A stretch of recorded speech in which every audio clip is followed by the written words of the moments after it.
It is no exaggeration to say that the vast majority of mission statements and vision statements that churches display on their websites and on their printed material can pretty much be summed up in the words that Jesus speaks at the very, very end of the Gospel of Matthew. Go, Jesus says, and train everyone you meet far and near in this way of life, marking them by baptism into the name of the threefold God. And that's essentially it in a nutshell. In fact, all mission and vision statements should be in some way a reflection of those words. So that everything that happens in a Christian church, and everything that happens at St. Mark, everything that happens in and through a youth committee, or a property committee, or a fellowship committee, ultimately is to enable us to concretely express those marching orders that Jesus gives him. And notice he says, go. Doesn't say sit down and become. He says go, or go out. Just last year, you remember Kent Hunter, the empty church. The days of you build it and they will come. The days of open the doors wide and invite people and say, y'all come now. Unfortunately, those days are pretty much over. Now, if you want a word, just one word that kind of clearly expresses all of this, it's a word that, strangely enough, you don't hear very often in the church. The word is evangelism. A word that, oddly enough, again, seems to have fallen into disfavor in the church. And then again, as I was reading someone this week, maybe in a sense it isn't so odd. What I mean is that many of the negative connotations that have become connected to that word, evangelism, are sadly rooted in some all too real and unsavory experience. I was reading some thoughts from a pastor who lives outside of Atlanta this week. And she shares a couple of years ago, she went to, I think it's called Sanford Stadium. It's where the Georgia Bulldogs play at the University of Georgia. And she went with some friends, and she's walking up. It just so happened that there was a street preacher. I always love those guys. A street preacher had planted himself right in front of one of the main entrances. And it was obvious that he had taken as his theme for the day the hellish fate of drunkards. And he railed against the devil's brew, and occasionally, now having really worked up a head of steam, he would mention all the other sins and all the doom that awaited all of the other people. Well, it just so happens, divine providence maybe, that a lone man, his tongue loosed, his courage fortified by that same devil's brew of which he had obviously partaken, approached this self-appointed reverend. So, preacher, he says, so I'm going to hell because I've had a few Budweisers this afternoon, right? Is that the way it works? And then things really got ugly. He reached out his hand and he pointed his finger. And he began poking the rather portly, self-proclaimed prophet in his stomach. How many Big Macs have you eaten? How many fries? Gluttony? You ever heard of gluttony? Still on the list as far as I know. But the preacher never looked at the man. He just continued on his simple short script as if somehow he were on an automatic loose. And this particular pastor, if you've ever been to a Red Wings game, or if you've ever been to the U of M or MSU, I better mention them. If you've ever been to one of those games, you know that more or less it's kind of like a strong ocean tide. There's a point at which the crowd just kind of moves you along right towards the main entrance. And as she looked back, she said, to this day, I wonder how all of that ended and if at some point they came to blows. Now, I'm no best-selling theologian, but something tells me that when Jesus stood on the mountaintop at the end of the Gospel of Matthew and gave the Great Commission to those disciples and to each and every one of us, that is probably not what he had in mind. And then she goes on to talk about that there are other kinds of experiences, some of which I've had, some of which, thankfully, I have never had. And she talks about the airplane evangelist. There you are, pinned in by the window. You're held hostage. I mean, you can only go to the bathroom so many times. And every attempt that you make over the course of a 3-hour 3-hour flight to change the subject? Fails. Or maybe this has been your experience and this has been mine. Maybe it's a roommate, maybe it's a family member who's suddenly found religion, the right kind of religion, which means not yours. Or some other person, maybe at work, who approaches you and it seems at first, and it seems kind of genuine. But then a few words slip. Maybe a sentence or two, and as you well know from life, it's not just what is said, but it's the way in which it's said. And the tone is nothing less than condescending. And almost as if, and I can tell you this because I have been there on more than one occasion in my life.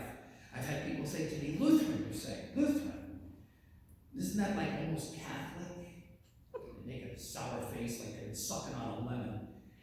Not sure, basically, you get the impression that you're really in. Not convinced you're really fully a Christian. The right kind of Christian. My kind of Christian. I've experienced that before. And of course, there are many other ways that this can play out in not the most positive way. But I always think of the words of Frederick Beaton. Such an approach is more apt to turn people off than to turn them on. This morning we read, and Jesus turned and he saw them. Peterson, in his translation, said, Jesus looked over his shoulder at them. Or, in a more formal translation, Jesus beheld them, which, unlike the portly evangelist standing in front of the University of Georgia Stadium, means Jesus actually, listen to this, he actually looked at them. He actually looked at them. He didn't read from a script. He didn't have something that played out like a loop. I know some people years ago, and I think people still do this. They go to spring break and they walk the beaches of Florida trying to save souls. Yeah, good luck with that. And because I know what they do on spring break. Not that I ever went. This is what Karen tells me. Yeah. But anyway, oh please, be real. So anyway, I remember they were handing out these things, the 4 spiritual laws, God loves you and has a plan for your life, I don't know how well those things really work. But Jesus didn't have a script. He didn't have a pre-recorded message. He didn't say to them, now, stand in line and recite these precise words with the precise cadence. Jesus looked at them. He looked at the person in front of him. He engaged them with respect. And Jesus asks them a question that in the year 2020 is as relevant to you right where you're sitting as the day it was asked in 28 AD. What are you looking for? What are you looking for? To the teens in this congregation who I know with excitement and fear are contemplating the next step in life, whether it's community college or it's this college or it's the military or it's work, what are you looking for in life?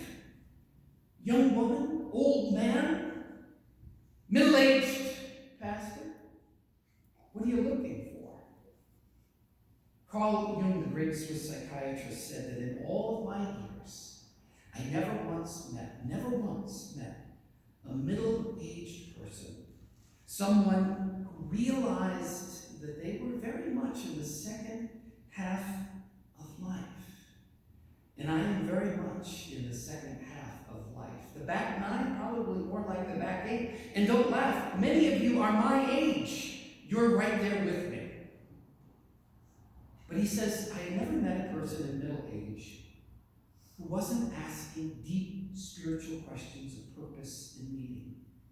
The kinds of questions that, frankly, undeniably so, your financial advisor, as you prepare for retirement, can't answer for you. Your insurance agent can't answer. Your doctor has no clue. She's just as clueless as you are. And certainly, you wouldn't want to ask a lawyer.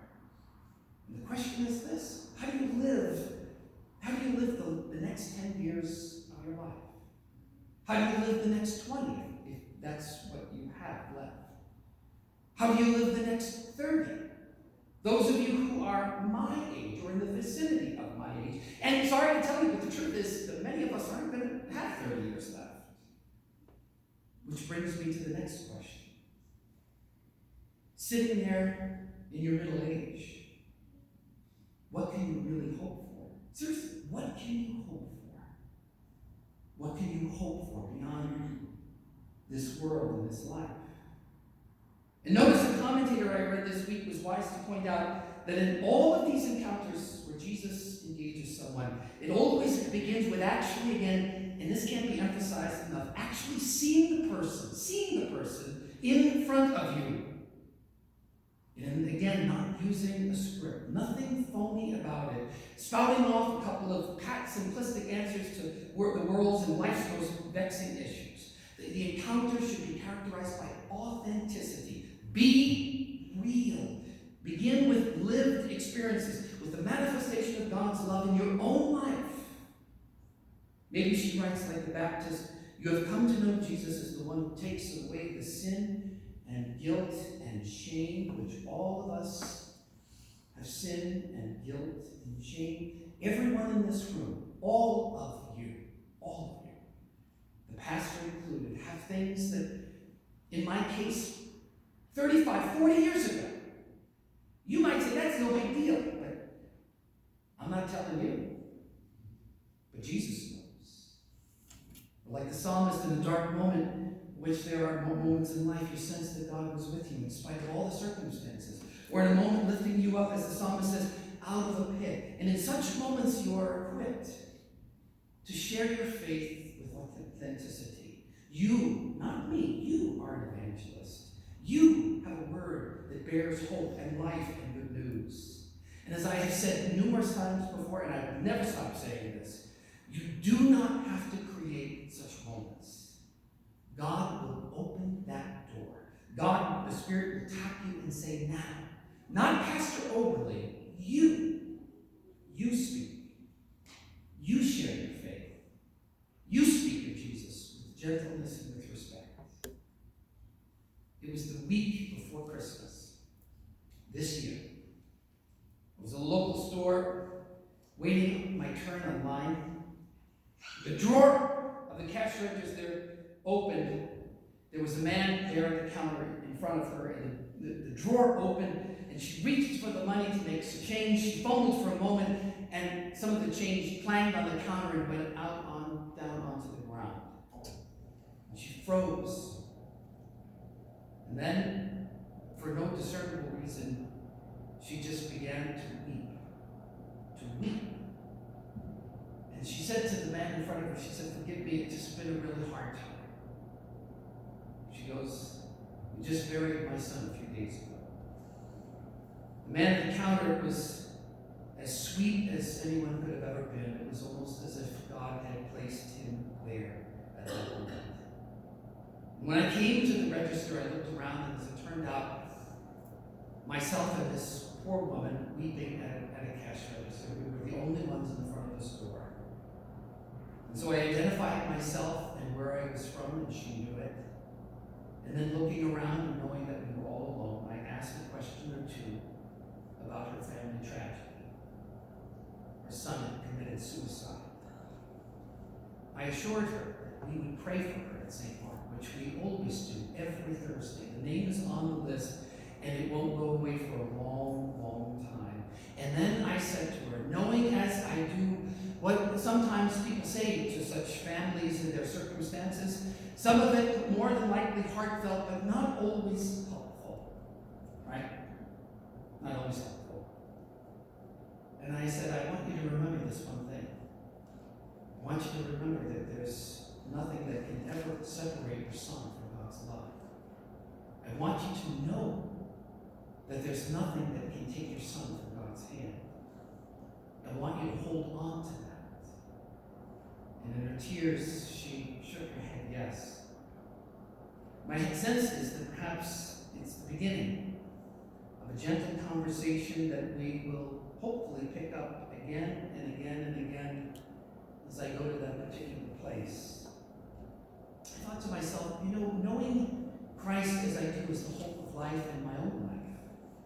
Having shed a few tears in my life and knowing again, just as you'll cry again, or you will, and so will I thought to myself, how in the world how in the world could I not have said anything to someone in such great pain? You don't have to create situations. The door will open. The Spirit will tap. The question is, will you speak?